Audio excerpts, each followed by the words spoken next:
What the toxic table is here, it just looks a little different. At Boston Connor and MEL Kiper. MEL today, tight ends, allegedly a deep class. Secondary, people going to run fast. What are you looking forward to today here in beautiful Indianapolis, Indiana? Yeah, I think, you mentioned how deep this year's tight end class is. Pat, I think you're exactly right. Obviously, the top two guys, Tyler Warren, Colson Loveland, I don't think they're going to do much today. So we're going to really test the depth today. A couple other guys, a couple other prospects who, if you go by raw athletic score, RAS, which everyone's talking about. RAS. Sure. The RAS score. We're going to see which of these guys maybe makes a name for themselves and really pushes themselves up big boards as maybe the number 3, number 4, number 5 tight end.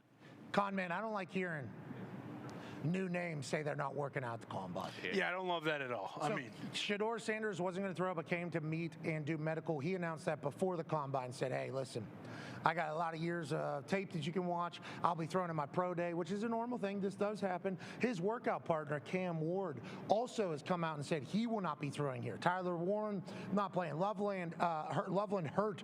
I believe Arroyo, tight end out of Miami, also not working out. So you're seeing some people, big names, high-end guys, not work out. Pretty status quo. Don't need that to become the norm with everybody, though, Con man. Yeah, it's terrible. I feel like those guys, at least they were, consistently great all year, but it does open the door. Will Howard, let's see what you got. You can be the star here. And we hung around and watched the D-line linebackers yesterday. I'm not sure if that's my mic. Exhilarating, very fun to sit around and watch that for a little bit. They didn't actually have the times in the stadium. That was a huge miss, so we had to watch the TV copy as well, which was great because Rich Eisen. The time is always like projected time. It's not the actual time. So I think they, because in the stadium, all the teams are getting their own time. Yeah, which is nice. But for the people in here, it's tough to even know the relative. Hey, it could be 4 seconds, could be 8. Who really knows how to clock those things? But no, it'll be nice to see some of the other guys step up a little bit. And I know there's a tight end out of Bowling Green. Fanning is his name? Fannin, who's a absolute stud. Shattered a bunch of records this year. So maybe a little less known guys, unlike the Cam Wards and Shedeurs and Tyler Warrens and Lovelands, maybe make a little name for themselves here today, which would be nice. Yeah, put on a little bit of a show here in Indianapolis. You can certainly steal it and maybe bump up your draft stock a little bit. And that's what the magical thing about Indianapolis is you got a lot of conversations happening behind the scenes. You got a lot of workouts. You got a lot of face-to-face time with these coaches. And, Jim Harbaugh said the other day on our program to start this entire week of us down here at the Combine, he said, all these guys say they like to compete. Well, here's an opportunity. Come compete. Some of these guys can really do it. Will Howard, okay? My source says are telling me that last night, 11 p.m. at night, some people from Indianapolis were walking around downtown, and they look into a hotel parking lot. It's a little chilly last night here in Indianapolis. And there's one guy taking dropbacks and throwing a football over a parking thing to the other side, and there's somebody catching it. They get a little bit closer. They say, well, that's a tall, big son of a bitch throwing the ball there. Sure. Is this somebody trying to just be like, hey, Uncle Rico, this thing. Combine week, all the NFL people here, I'm going to do this. Got a little bit closer. It was Will Howard. Wow. It was Will Howard, who I don't know if he flew in or got here earlier, whatever the case was, but he had a throwing, schedule that had to happen. Did it 11 p.m. last night in a hotel parking lot. Not for the cameras. There was no cameras around. The person walked by and said it was just him and one other person who was catching the ball for him. Did not know who it was. Will Howard is ready to come out here and make a big impression, I believe. I have not talked to Will. I've not talked to Will's people. I don't know them that well. A lot of people are asking, like, hey, Pat, is Will Howard got you guys on the payroll? No. We just so happen to be at all of these games where he played his best ball, and he's a big son of a bitch. And whenever you talk about being big, whenever you talk about having moxie, when you talk about being likable, and whenever you talk about being able to put a ball on a dot, it's like, is that not what we're looking for in the quarterback? And then allegedly, I was at Cafe Patachou this morning, obviously an Indianapolis staple. Great. There's a lot of people there. And some people were dropping some information. Had a great breakfast with Rich Eisen. Shout out to Rich Eisen for paying for breakfast. Shout out. Getting a chance to kind of see people and chat with people. There's people that are like, 10 of Ohio State guys were kind of asked if you could bring one player with you to the next level to a team, who would it be? And I think 8 or 9 of them said Will Howard. So when you talk about a guy being loved by the boys, especially with how that season went, losing to Michigan, losing to Oregon, a lot of money, a lot of names, a lot of egos, a lot of hype going in, that could have kind of spun in on of itself. Got to give credit to Ryan Day, obviously, for keeping the boys rolling. Got to give credit to Chip Kelly for being able to keep the boys rolling, who I saw yesterday. He looks fantastic. I'm going to go back to college, win a national championship, then I'm going to come up to the NFL and try to do the same damn thing. As an offense coordinator this time, not a head coach in the NFL, has a lot more off of his plate, and he's able to just focus on football, which would be good. But Will Howard had touchdown celebration dances with every guy on the Ohio State Buckeyes. He was the guy that they looked to rally, and he was the guy that got it done. He's a national champion, he's a stud, and he seems like a perfect guy to lead your program. Will he come out here with Cam, with Shador not throwing? Yep. Jackson Dart will be throwing. Want to Ole Miss. Well, easy. Yeah, can't if you could say that. Yeah. Are we even allowed to say Ole Miss? Are we even allowed to say the school name? No. You can't even mention the state of Mississippi. Oh, is this America? Yeah, it is. There's a lot of people, saying a lot of, we didn't start it. Okay, it happened to be the #1 trend in the world for about 2 days. We allude to it, say no names. I got people saying I'm a terrible. What are we? It's reporting the news. That's all. And I've already done this dance. I've already done this dance with somebody from Mississippi before. Okay, Yeah. so I'm ready. If you would like, all the people that are coming after me, we're ready. We are A-OK in that world. But Jackson Dart out of a university in the South, I guess, not even allowed to say. Red. Oh, we even allowed to say that whole thing. But he could potentially make a massive jump in this entire thing. I love the opportunity for these guys whenever other people choose not to perform, and I think we're going to see that. Now today, tight end, secondary. Yeah. Tone, what happened yesterday that is notable, and what's going to happen today that we need to talk about? Yeah, we'll start yesterday, and we'll start with the D-line. Shamar Stewart was basically the talk of the town last night during the workouts. He weighed in at 6'5", 267 when he was at the Senior Bowl. He was 6'5", 281.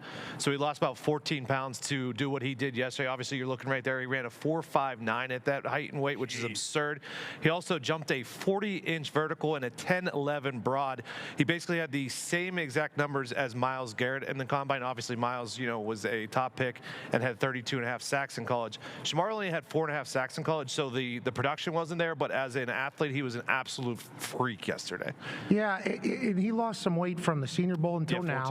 He was listed at 6'6", 290 in the guide. Yeah. So was he originally that? Then he gets down to 281. Now he's at 267. Yep. It's like, what will we end up being? If he gets down to 260, 255, is he only going to get faster? Runs a 4.59 at almost 270 pounds. Yes. What an absolute specimen. And I believe everything he did was in like the 99th percentile or 98th percentile. And, I don't think a lot of people knew Shamar Stewart's name maybe before yesterday. And then yesterday, everybody's like, hey, this guy's going to do a day. This guy's going to have a day. And he did. So he shows up in a big moment, has the body type in the making to be a great NFL player. Good for Shamar Stewart making himself some real money yesterday. Great. Also on the D-line group, Landon Jackson out of Arkansas. He is 6'6", 270. He jumped 40.5 in his vertical. Jeez. And he ran a 4.68, which is ridiculous. He had 6.5 sacks each of the last 2 seasons. He's a late round first, early second guy who probably helped his stock a ton yesterday.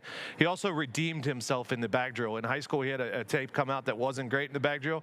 Yesterday, just an absolute monster, just a different human being. Yeah, definitely. And I think he was obviously going crazy around the internet because of the high school bag drill. And people were like, remember this guy? And it was like, no, I actually didn't. And then once I saw the video, I was like, oh, yeah, I remember the guy walking up, stopping, smacking a bag, and then jogging 4 yards, smacking another bag, and rolling. He had a hell of a day for the Woo Pig Suey Bunch. Yeah, hell of a day. And then we go to the linebacker position, a guy we talked about yesterday who was going to show out and did show out, Jahad Campbell, the linebacker from Alabama. He weighed in 6'3", 235, ran a 4.5, and then was just super smooth in the linebacker drills. So he secured himself a first-round spot yesterday. And like watching his tape, like he sees ball, he goes and gets ball. So he definitely helped himself yesterday. And then the last one was James Pierce Jr., who when you were going through Abdul Carter's stats yesterday, you were talking about Abdul Carter, and then the second name that you mentioned the entire time was James Pierce Jr., the edge out of Tennessee. He had 17 sacks the last 2 seasons. He ran a 4.47 yesterday at 6'5", 245. So I think he solidified himself as the #2 edge to probably come off the board. Somehow everybody's getting faster, bigger, and stronger, and it's an honor to watch, all the hard work that has gone in behind the scenes to get to this point. Remember, we're just watching these dudes do these things. The amount of hours and early wake-up calls and strict diet and everything that has gotten to this point, absolutely bananas. Congrats to James Pierce Jr. Let's go back to Jihad Campbell, because I was watching all the workouts last night. I think they went till about 10:05, 10:15 last night. Late night last night. And I was watching the entire thing. He's lanky. Yeah. He is a long, lanky fella. Incredibly smooth. A lot of the workouts they had them doing, uncomfortable and awkward. We're talking about full sprints one direction, then telling you to stop, turn around, having to sprint back, and then catch the ball being thrown directly at you, maybe at your body or at your face. Tough things to do. He was clean throughout the entirety. There was a guy from Georgia. Yeah, Shmail Munden. What's his name? Shmail Munden, I believe. Shmail Munden? Shmail? I believe that's how you pronounce his first name. I could be completely wrong. I'm not 100% sure if that is what his name is, but Shmail Munden. Junior. Yeah. Small Monday, whatever it is. He's a linebacker. Can we put the tweet up that I put out there? Yeah, is that the work? Yeah, here it is. Shmail Munden Jr., linebacker from Georgia. I didn't know I thought we didn't have the video. We must have found it. We found it very late. Okay, so we find the video. So he's running one of these drills right here, and I'm watching this last night, and this guy is moving. You talk about 50-plus tackles each of the last 3 seasons. These are the exercises. Full sprint that way, stop, turn. Now a strike is being thrown at you, and that hits him right in the face, and he just jogs it right off. And to be honest, I don't know how that doesn't happen more to these guys. How often are you sprinting directly at a quarterback and he's throwing a strike right at your face? So that thing, you're running full speed one direction because that's how you're being judged. Are you going to be able to go full speed, stop, turn, go full speed back, and then that thing's running right at your face? Looks like an easy catch. A lot of guys made a catch. A lot of guys dropped it. He got hit right in the face, bonked right in the nose or the eye, I thought potentially. They said no, and he ended up getting back in there. But it was a lot of activity. It went very long last night, and the energy was insane on the field. We saw some guys benching this morning, a lot of juice. Wow. Looked like there was some movement. Feels like there's some special situations popping up here. Yeah, it is. And then today we move on to the D-backs and the tight ends, like you said. And a guy that I think is going to do kind of what Shamar Stewart did yesterday is, and while everybody is Nick Eamon-Worry, who's a safety from South Carolina. He's 6'3", 225, and he expects to run like low 4.3s. And he is just an absolute monster on tape. He like, remember when Taylor Mays came out and wowed everybody at his height, weight, and then ran like in the 4.3s? They're expecting Nick Eamon-Worry to do that today. Malachi Starks, who's the safety from Georgia, who is personally, when you look at the safeties, he is by far the best at playing the ball in this draft. He's going to run in the 4.3s most likely today. People are going to be very, very impressed by that. And then you move to the tight ends. We talked about the tight ends that aren't doing anything today. And Connor referenced Harold Fannin out of Bowling Green, a MAC guy. So we're going to see him today. He set the record for most yards and most catches in a tight end in one season in football, in college football history. So we'll look at him today. And then the other one is kind of a forgotten guy on that Oregon offense, Terrence Ferguson, tight end. He said he's going to run very well today. He's 6'5", 260. So if he moves well today, he's also going to move up. Okay, so Terrence Ferguson, obviously, that Oregon offense is what it is. You know, with the way they move the ball and everything like that. He was a monster. But they got a lot of guys over there on that Oregon team that are monsters. Excited to see him show up. And then in the secondary, there's a guy that's going to run a 4.2. Yeah, Maxwell Harrison. He's out of Kentucky. He's the guy that DJ said yesterday was one of his 3 guys that he said could push the Xavier Worthy record. And then we talked to some sources about Maxwell Harrison who said he's definitely going to run. Probably, they expect him to be the fastest 40 of the draft. Okay, well, he's not the only one that thinks that. No. I saw a couple people say they're going to run the fastest. Yeah, both out of Texas. Isaiah Bond thinks that he's going to run the fastest of all time, wide receiver. I think we have the video, right, Foxy? I'm going to break the record tomorrow, for sure. I anticipate running 4.20 or possibly I'm feeling great, I might run 4.1. Okay, so he feels like that's how he's going to go, Mr. Bond. Shout out to him saying that. And he wasn't the only one. Yeah, Jaden Blue out of Texas, the running back out of Texas. He said the same exact thing. So those Texas boys, which, you know, they ran with Xavier last year, so they might have an idea of their speed against him, so they think they're going to compete with him this year. Yeah, and obviously Sark just is a track factory, I guess, down there. Yeah. Makes you wonder, you know, with everything else going on, is that just going to continue? Is Texas going to continue to have that speed? And if they do, what is Arch Manning going to do with it? Quinn Ewers playing through an injury last year is kind of what the narrative has become here at Combine. So a lot of people are impressed with his toughness. We'll see how he throws and does everything here at the Combine. Excited to watch that. So last night I was watching the Combine. I thought the NFL Network did a great job with the Combine. Congratulations to them. Legit. I think they've done a good job with figuring out how to film it and do it. Rich and Daniel Jeremiah are like the perfect tone for it. It's long. I mean, you're watching golf. You're watching golf in there. Vrabes did look sweet in this. Always does. He's a big son of a bitch, too. You notice that? He's just a big son of a bitch. If you're a player out there and you want to coach for someone that's been there, done that, we're talking about Travis Hunter. How many Super Bowl catches? How many touchdowns does Mike Vrabel have? Travis Hunter, A few. Not just one. A few. What did they say about the Patriots with Travis Hunter? That the meeting, between Vrabel and Travis, they did have a little jovial little conversation before Travis left, talking about like, hey, you're not the first guy to do this. Yeah, but also in the evaluation of Travis Hunter, the New England Patriots, have we heard anything about how the Patriots said they consider, and this is just being reported, this isn't from... This is not from Vrabel to us. This is from other people's reporting. No, this is just from reporting, and it's not from Elliot Wolf either, but they consider Travis Hunter the #1 corner and the #1 wide receiver. Now, that could be coming from Travis Hunter's agent who heard that from... I mean, there's just so much shit that gets kind of thrown around out here. Just like footballs by Will Howard at 11 o'clock at night in the hotel parking lot. Think about. We were told that by somebody not associated with the NFL. Somebody who lives in Indianapolis. We live here. So we know a lot of people around town. And they're like, hey, saw a guy, huge guy, just throwing a football in a parking lot at 11 o'clock at night. We're like, look at Uncle Rico. It's like a quick, what the hell's going on to the other guy who they did not know, and he's like, a schedule. He has like a schedule. There was a, so he got to do this. It's like, this guy might be the guy. This guy might be the guy. And this person couldn't reiterate enough. The guy that told us this. The source. I don't want to give.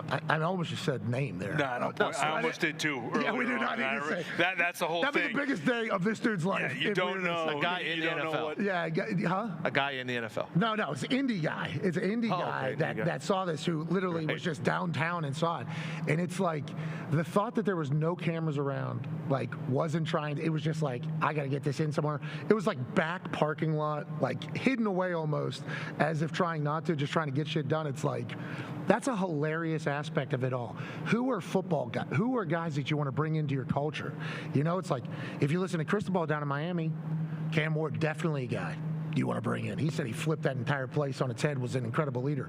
Shador has it in, like everywhere Shador's gone, team has followed and gotten better. Incredible toughness, obviously able to do the entirety. Jackson Dart's beloved, we believe, down there in the school in the South. Oh, yeah. School of the South. Sweet potato pie and wool. Yeah. We should probably put a line through that. Yeah, I don't even know if we're allowed to have that on the graphic underneath Jackson Dart. You don't say names. And people still, I mean, there's Lane Kiffin's team. There's been a lot of things. Brother, it's the #1 trend in the world. What are you going to do? What are we, I mean, we are topical, but like, what are we? And I think if you listen to the entirety, there's some empathy there at the end. Oh, yeah. And the whole situation, which we certainly have. But with that being said, made a football point, not ready. Just want to let everybody know. Right. No names. Alluded to a very, very, very, very, very, very, very, very, very viral news story. Dots. Tied it in. Used a legend. A couple times. A lot of times. Because we learned our lesson. Because we've danced this dance before. Yeah, it's not our with a Mississippi person. We've done this entire thing before. So, I mean, we hate that the situation happened, but it did. Sure. And it's like, we didn't create that. No. It's like we report the news. Nonetheless, he's beloved by his team. You watch the Jackson Dart is beloved by his team down there in Ole Miss. It's like all these guys seem like guys you want to get in your building too, which would be great for an organization. And I'm excited to see if this draft class has a lot more winners than it does losers, because there's next to no hype.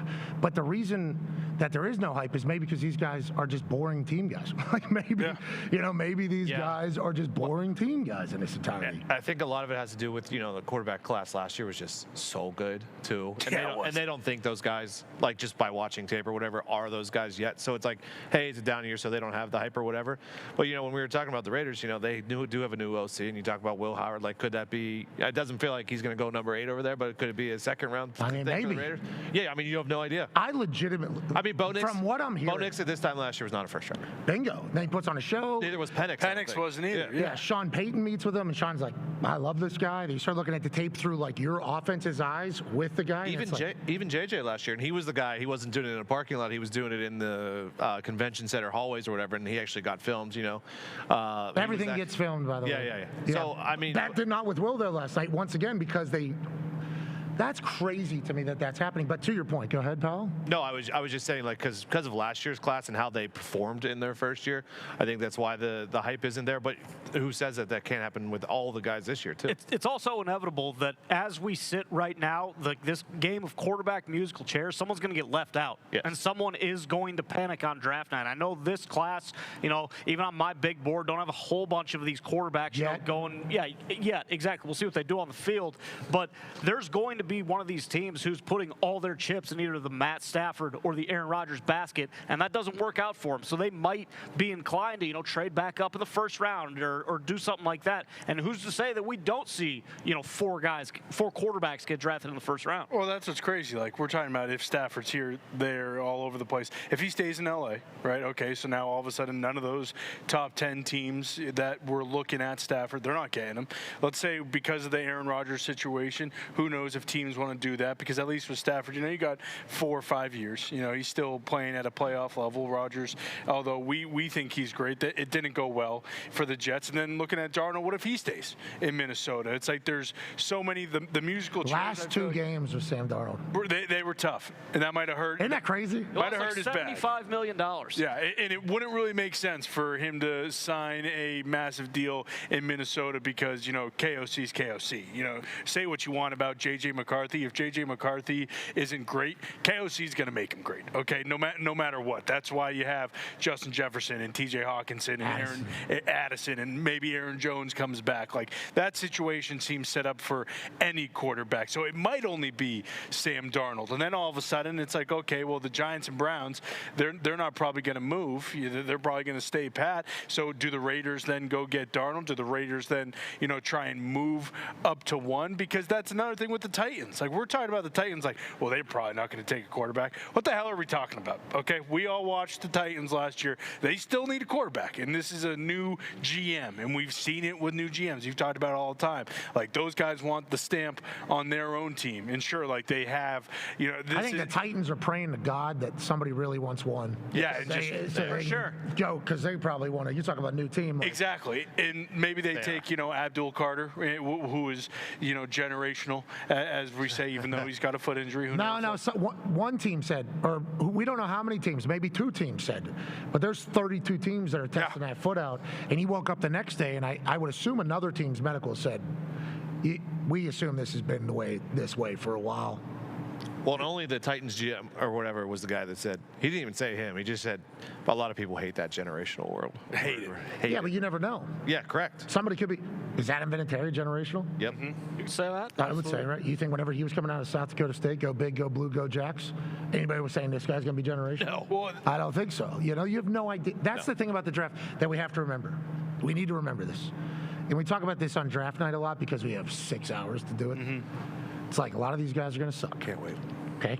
A lot of these guys are going to suck. And a lot of people that we think are going to suck turn out to be pretty good. And a lot of people we have no opinion about come out of nowhere and are great. I mean, that is just the history of the NFL. That is the reality of every single draft class. And that is also the reality of this time of year when people really win somebody over. You win over one team, you're in a good spot, okay, in the draft. You win over 2 teams, much better spot. Now, granted, you win over 3. This is just like business. Anytime you have more people interested in your product, you're going to have a run-up offer. You're going to be able to do that whole thing. But all it takes is 1. Atlanta Falcons with Penix. They were the ones. They said, we love this guy. We just paid a guy. We don't care. This is somebody that we think is generational, when maybe if you didn't watch Michael Penix in college at Washington or at Indiana, you didn't think that going into the draft because he wasn't chatted about as much as Caleb and Jaden and Drake May. You get it in that entire thing. All you need is 1 team. Sean Payton loving Bo Nix. All you need is 1 team. And whenever you hear somebody say during draft night, well, that was a reach. No, that was 1 team that liked somebody a lot more than everybody else, and we'll assume that they have a vision for said person and to have them make them successful. Oh, and some of those guys I feel like we talk about a bunch their entire career, like we almost get bored with them. Like Brock Bowers, when he was a freshman at Georgia, it was like, oh, this guy is generational. He's going to go. And then he doesn't even go in the top 10. You know, it's like, guys, obviously you go back, you redraft, he's a top 3 pick. He was one of the best players in the NFL. I think he was all-pro this year. Was he? Was he one of the first and second team? He set the record. He set the record, yeah. Like he set the all-time record for rookies. And it's situations like that, like with Tyler Warren, you think about. It's like, hey, this guy was so good at football, but he's not going to do the combine. He's going to do his pro day, and he's doing meetings and stuff. But, like, who says he doesn't drop? And then in October, it's like, how was Tyler Warren not a top 5 pick? Why wasn't he talked about as one of the best dudes? And then, you know, you mentioned, too, some of these guys that are going to suck, they'll end up like Mekhi Becton, where they'll be talked about and ridiculed for so long, and then they'll go to a situation like Philly and be, you know, a future all-time guard, one of the highest-paid guys. Could end up like that. Yeah. The guys that end up sucking and just not finding the right home or just actually sucking at football, we don't talk about them ever. No. But Mekhi finding a new home, I mean, it's happening with Sam. It's happening with a lot of these guys. But other positions, it very much happens as well. I mean, our guy D-Bud. Our guy D-Bud gets drafted 3rd round, 2nd round? Second round, New England. Top of the second round. Yeah, top of the second round. First, late, you know, whenever his pick is traded on draft night, they go, it's basically like an end of first, you know, like if you were about to do this conversation. Goes to New England, okay. Goes to Carolina, okay. Comes to Indianapolis, perfect setup, and he's at the perfect time of his career. So there are some people that maybe need to find their spot and go off. It's like, but there's going to be guys that we don't expect to be Hall of Famers out here. Oh, yeah. And you talk about Tyler Warren. It's like, wasn't he there? He was there. He was their offense. Yes, yeah. And it's they like, didn't have wide receivers. I wonder why or what the convo is going to be about him, especially with the importance of a tight end in an offense. Yes. I mean, if you look at how important that position has become to the sport of football, feels like the tight end should get a lot of shine, which today, big day for that. Okay.